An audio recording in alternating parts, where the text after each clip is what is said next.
Jean Reno rend un digne hommage à son défunt ami Johnny Hallyday, en prêtant sa voix pour faire l'audioguide de l'exposition itinérante consacrée aux rockers. Une expérience qui n'a pas été simple pour l'acteur qui s'est récemment rendu à Bruxelles, en Belgique, pour découvrir sur place la fameuse exposition ouverte au public depuis décembre 2022. Selon le Parisien, qui a pu s'entretenir avec le comédien de 74 ans, l'émotion était forte. Jean Reno a été particulièrement bouleversé en découvrant la reconstitution du bureau de Johnny. « J'ai passé un sale quart d'heure. Le bureau, c'est là que je lui ai dit adieu.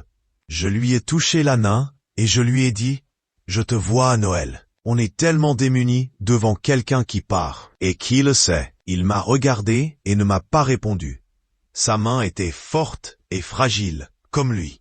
Il était capable de la plus grande force et de la plus grande fragilité. C'était début décembre, s'est-il souvenu auprès du Parisien. Mais le pire était à venir. 4 jours plus tard, Laetitia m'a appelé, il était parti, s'est remémoré Jean Reno, pour qui les obsèques du taulier étaient particulièrement déchirantes. Quand je l'ai revu dans la chapelle ardente, il était embaumé dans une boîte. C'était d'une violence, ce mec qui était si plein de vie. Le jour des obsèques, le 9 décembre 2017, Jade, la fille de Johnny et Laetitia Hallyday, désormais âgée de 18 ans, avait demandé à Jean Reno, qui est d'ailleurs son parrain, de lire l'escargot de Jacques Prévert en l'église de la Madeleine. Je n'en menais pas large. Mais le moment le plus dur, c'était la procession. J'étais en voiture avec Danny Boone qui pleurait à l'arrière. On descendait si lentement les Champs-Élysées vers la Madeleine, les gens étaient à quelques centimètres, ils criaient leur souffrance et nous interpellaient « Merci d'être là ». Je ne savais pas à quoi leur répondre, a-t-il raconté. L'acteur a immédiatement accepté de faire la voix de l'audioguide pour cette exposition itinérante qui retrace la vie de Johnny, mort le 5 décembre 2017, à 74 ans, des suites d'un cancer, à travers des reconstitutions de lieux où il a vécu et dévoile des objets ayant appartenu au taulier tels que des guitares, des motos, des photos, des tenues de scène.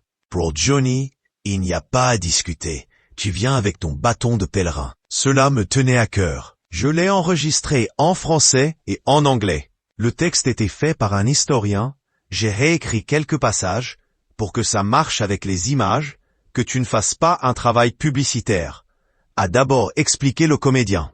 Mais là encore, Jean Reno a dû composer avec sa peine. Le deuxième et dernier jour d'enregistrement, quand je raconte la fin de sa vie, ça a été difficile. Il y avait beaucoup de souvenirs. Son putain de cercueil. Comment imaginer que tout va s'arrêter? Surtout lui. Tout le monde voulait y croire.